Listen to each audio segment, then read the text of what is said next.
Okay, today we see the end of month updates drop over on Zwift for the month of May 2020.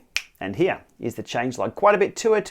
More foundation work, I would call this, than end user experience. But there are a few little tweaks that you will encounter out there on the roads on Zwift. First up, the missions and programs added for June will be the Pride On 2020 program throughout June. There are special rides for that, custom kits and special ride-on thumbs.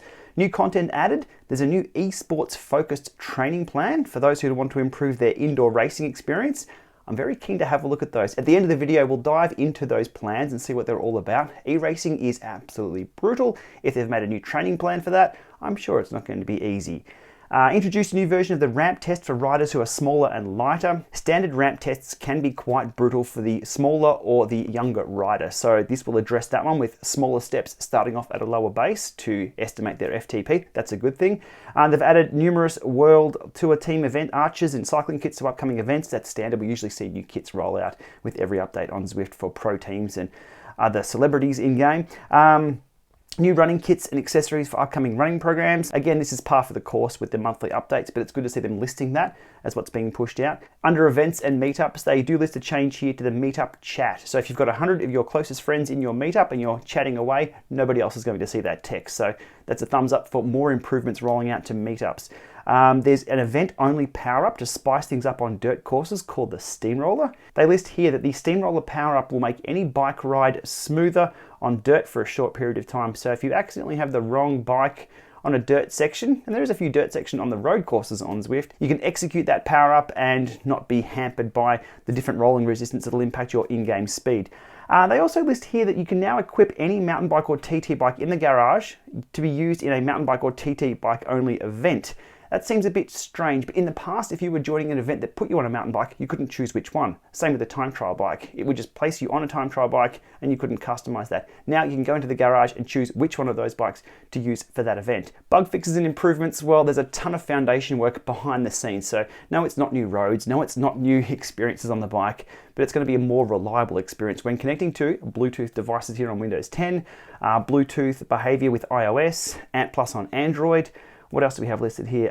Speed and cadence sensors on Android, and a bug fix using the Saris H3 trainers using BLE on Android and Apple TV. So a swag of things there. Plus also updates to boost mode if you're part of the FutureWorks test, so they're still working on those, and other fixes here. So to log files, anti-sandbagging rules, and a few other things there. So again, more foundation updates, but I think the key standouts there were the Bluetooth fixes for a more stable experience as more people move towards Bluetooth than Ant Plus, and more polish added to Meetup functionality. So thumbs up from me on that.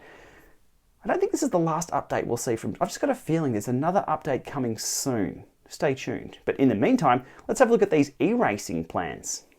Jumping into these new training plans from the main load screen here, and we go to plans, and we're looking for Zwift racing plans. Here we go, new plans right here. Quite the creative description here on what this is all about. The Zwift racing plan is designed to get you reading for racing on Zwift. I guess you do have to read the race or you'll be out the back pretty quickly. A little bit of a blurb here, designed by Shane Gaffney, a level 1 cycling coach from USA Cycling. Let's jump in and have a look at this plan and see what it's all about. Okay, the overview of the plan summary here for Zwift racing. We have a total of 872 kilometers, just under 23 hours. That's how much energy you'll need to consume to do that, and there's 27 workouts. You can see a summary here. And what we'll do, we click next and have a look at this. Okay, so preparation phase. I can see what's going on here. Hard starts.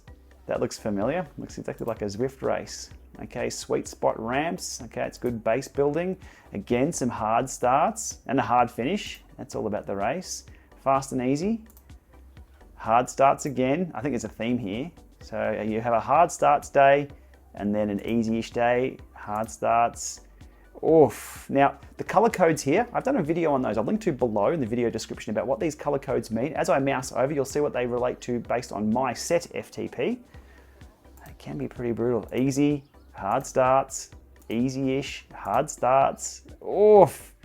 My legs hurt just looking at that. Easy day. We'll go through them all. I'm quite amused at exactly how they got these set up. Okay, on through here. Easy day.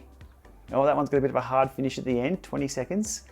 Gonna need a bit more in the tank than that to win a Zwift sprint in any grade, I think. Hard starts, easy, hard, oof. All right. I think we see with, I'm going to have to stop clicking here. That's getting brutal. And then finally hit the leg opener, which is the final prep race. So a great workout to do the day before your race. You don't want to go into a race too fresh. You need something in the legs to remind you about what you need to do. So a nice little ramp here. Solid effort, 3 minutes, 375, 1 minute, and then a couple of shorter efforts there. Doing that is a good warm-up. Maybe doing that, depends how fit you are. You could do that probably twice the day before a race, and you'll be good to go. Clicking in roll will get us there. I'm a bit scared, so I'm going to hit back on that for now. Okay, while we're here, let's have a look at the FTP test light over in workouts, or ramp test light, they call it here. Okay, so if you're below 60 kilos, or you're just newer to cycling, this is the test for you. Okay, a bit more about the detail there. Starting off here at 50 watts, 60 watts, 70 watts, so it looks like a 10 watt increment every minute here for the lighter version of the ramp test, as opposed to ramp test beast, which is 20 watts every minute, which can be a little bit too much for the beginner rider. That can crack you, especially if you're just new to cycling and having to put out 620 watts for a minute. That's not happening anytime soon. Alrighty, as expected, there's some really hard starts to a number of those key workouts to get you prepared for e-racing. It can be brutal. Anyhow, there's the May update for Zwift. As I said, I don't think that's all we'll see this month. Maybe early next month. Fingers crossed. Stay tuned. Thanks for watching.